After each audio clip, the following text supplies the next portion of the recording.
असम में पिछले 10 साल से बीजेपी की सरकार है। बीजेपी यहां पर चुनावी हैट्रिक के लिए मैदान में है। दूसरी तरफ कांग्रेस 10 साल बाद सरकार की वापसी की कोशिश में जुटी हुई है। अगर असम में बीजेपी जीती है तो पार्टी में हिमंता बिस्वा शर्मा का कद और ज्यादा बढ़ जाएगा। वहीं केरल में लेफ्ट की सरकार यदि हैट्रिक बना लेती है तो यह भी अपने आप में इतना दिलचस्प होगा, क्योंकि एकमात्र राज्य जहां पर लेफ्ट की ताकत बाकी है तो वो केरल ही है। कांग्रेस नेतृत्व वाले यूडीएफ ने राज्य में सरकार बनाने के लिए पूरी ताकत झोंकी है। अगर कांग्रेस यहां पर चुनाव जीतती है तो यह उसके लिए संजीवनी का काम करेगी। और अगर कांग्रेस हारी तो पार्टी का संकट और बढ़ेगा। दूसरी तरफ अगर लेफ्ट की सरकार चुनाव हारती है तो प्रदेश से लेफ्ट का पूरी तरह से सफाया हो जाएगा। अब असम की 126 सीटों पर 4 घंटे से वोटिंग जारी है और असम में पिछले 4 घंटे में 27% वोट हुई है और असम की 126 सीटों पर 41 पार्टियों के 722 यहां पर उम्मीदवार हैं। चुनावी मैदान में 2 करोड़ 50 लाख वोटर असम में आज अपना नेता चुनने जा रहे हैं और इनमें से 5,75,000 फर्स्ट टाइम वोटर्स हैं, युवा हैं। असम में 2016 से बीजेपी की सरकार है।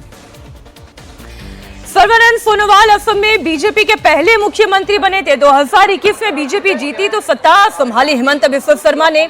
इस बार भी बीजेपी हिमंता के चेहरे पर ही चुनाव लड़ रही है। कांग्रेस असम में अपनी खोई हुई जमीन पाने के लिए जद्दोजहद कर रही है। असम में कांग्रेस ने गौरव गोगोई को मुख्यमंत्री का चेहरा बनाया, लेकिन चुनाव से ठीक पहले कांग्रेस के कई हाई प्रोफाइल चेहरों ने बीजेपी में शामिल होकर कांग्रेस को झटका दे दिया। अब कांग्रेस इन झटकों से कितनी संभल पाई, आज के नतीजों से पता चलेगा। इस बार के चुनाव में एआईयूडीएफ भी बड़ा फैक्टर है। एआईयूडीएफ को असदुद्दीन ओवैसी का पूरा सपोर्ट है जो 30 सीटों पर चुनाव लड़ रही है। एआईयूडीएफ के चीफ बदरुद्दीन अजमल की नजर मुस्लिम बहुल सीटों पर है। अभी हाल ही में जब असदुद्दीन ओवैसी भी बदरुद्दीन अजमल के लिए प्रचार करने पहुंचे तो उन्होंने कहा कि मुसलमानों को अभी तक अपनी जो जागीर समझकर बैठे हुए थे, अब मुसलमानों को अपना प्रतिनिधित्व चुनना होगा, अपना नेता चुनना होगा। बड़ी खबर आपको बता दें, असम में हिमंता बिस्वा शर्मा कामाख्या मंदिर में दर्शन के लिए पहुंचे और गुवाहाटी में मंदिर जाकर मां कामाख्या का आशीर्वाद लिया है। हिमंता बिस्वा शर्मा ने कहा है कि असम के मंगल के लिए आशीर्वाद मांगा है। असम की जनता विकास के मुद्दे पर वोट डाल रही है। एक बार फिर बीजेपी की सरकार बनेगी। असम में आज चुनाव है। चुनाव का दिन मां कामाख्या का दर्शन करने का सौभाग्य हुआ। असम का मंगल हो, असम का जनता आगे बढ़े, यही माँ का समक्ष प्रार्थना रखा। आज निर्वाचन दिना मैं माँ कामाख्यार श्रीचरणत सेवा जनालो। अসমबासीये एखन भाल सरकार पाওক, असम विकासर पथत आगबाढ़क, सकलोरे शांति और मंगल हक तार कामना करिलो। माँ का मंदिर में असम में कांग्रेस के मुख्यमंत्री चेहरे गौरव गोगोई ने जोरहाट में वोट डाला। गौरव गोगोई ने कहा कि लोग बदलाव के मूड में वोटिंग करने के लिए आ रहे हैं। 4 मई से नए असम का उदय होने जा रहा है। लोग एक सशक्त असम को चुन रहे हैं।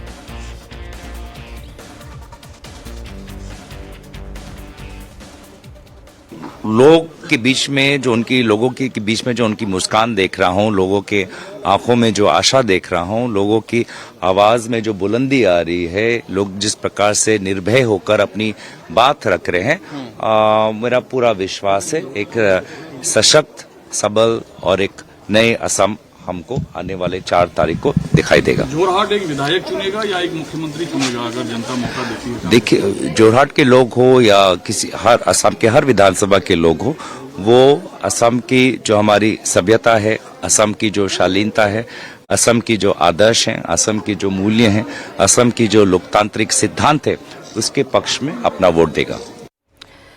जो दर्शक इस वक्त अभी हमारे साथ इंडिया टीवी पर जुड़े हैं, हमारे साथ इस वक्त पूरा एक पैनल है और हम लगातार चर्चा कर रहे हैं असम के चुनाव की, इसमें केरल के चुनाव की, पुडुचेरी की। अजीत द्विवेदी जी हैं, राजकुमार सिंह जी हैं, राहुल महाजन जी हैं और इंडिया टीवी के पॉलिटिकल एडिटर देवेंद्र पराशर लगातार हमारे साथ जुड़े हुए हैं, चर्चा में शरीक हैं। बात असम से ही चूंकि शुरू हुई है, 4 मई कौन सी पार्टी के लिए विश्वास लेकर आने वाली है, किसकी पार्टी में लड्डू पेड़े बंटने जा रहे हैं, कुछ हद तक तो वहां का मूड पहचान कर पढ़कर देवेंद्र समझ में आ रहा है। अगर हम पार्टी वाइज बात करें, कांग्रेस और बीजेपी इन दोनों के बीच में एआईयूडीएफ, बदरुद्दीन अजमल, बदरुद्दीन अजमल जितनी अपनी ताकत बढ़ाते जाएंगे, क्या कांग्रेस की ताकत उतनी ही संकुचित होती चली जाएगी? लोअर असम में तो निश्चित तौर पर उसका फ़र्क पड़ना है, और वहाँ पर आप कई सारी सीटें ऐसी हैं जहाँ पर कांग्रेस को उनके जो प्रोस्पेक्ट है ना वो उसको ख़राब कर सकते हैं। लेकिन कांग्रेस को इस बात ज़्यादा उम्मीद इस बात से रहेगी कि अपर असम में जो उसने गठबंधन किया है, उस गठबंधन के सहारे बीजेपी को पिछले चुनाव में जो बढ़त मिली थी अपर असम में भी, वहाँ पे उस बढ़त को वो कम कर सके। कांग्रेस की उम्मीदें पूरी तौर पे इसी पे हैं। हालांकि आप देखें तो पिछली बार वो जो दल हैं, राइजोर दल या दूसरे, उनको क्योंकि सीए के प्रोटेस्ट में, सीए के बैकग्राउंड में वो इलेक्शन हुआ था, और तो उस हिसाब से उस सेंटिमेंट के सहारे एक ने लगभग 3.5% दल वोट हासिल किया था, दूसरे ने लगभग 1.5% हासिल किया था। वो सेंटिमेंट अब नहीं है। तो ऐसा नहीं है कि वो प्योर एकदम अर्थमेटिक के हिसाब से हो जाएगा कि ये 3 साथ आ गए तो उनका सारा वोट जुड़ जाएगा, क्योंकि उस तरह का सेंटिमेंट जो एक केमिस्ट्री होनी चाहिए थी वो इस बार मिसिंग नजर आ रही है। लेकिन कांग्रेस की उम्मीदें उसी पर ज़्यादा टिकी हुई हैं कि क्या ऐसा हो पाएगा, और उसी को न्यूट्रलाइज करने के लिए सर्बानंद सोनोवाल जो कि पूर्व मुख्यमंत्री हैं, केंद्र सरकार में मंत्री हैं, अपर असम के लोकप्रिय नेता हैं, उनको लगातार वहाँ पर बीजेपी ने लगाए रखा, और लगभग हर अपर असम के हर कंस्टिट्यूंसी में उनका किसी न किसी रूप में संपर्क कराया गया ताकि वहाँ पर वोटर्स को, अपने हिस्से के वोटर को एकजुट कर सकें। जी।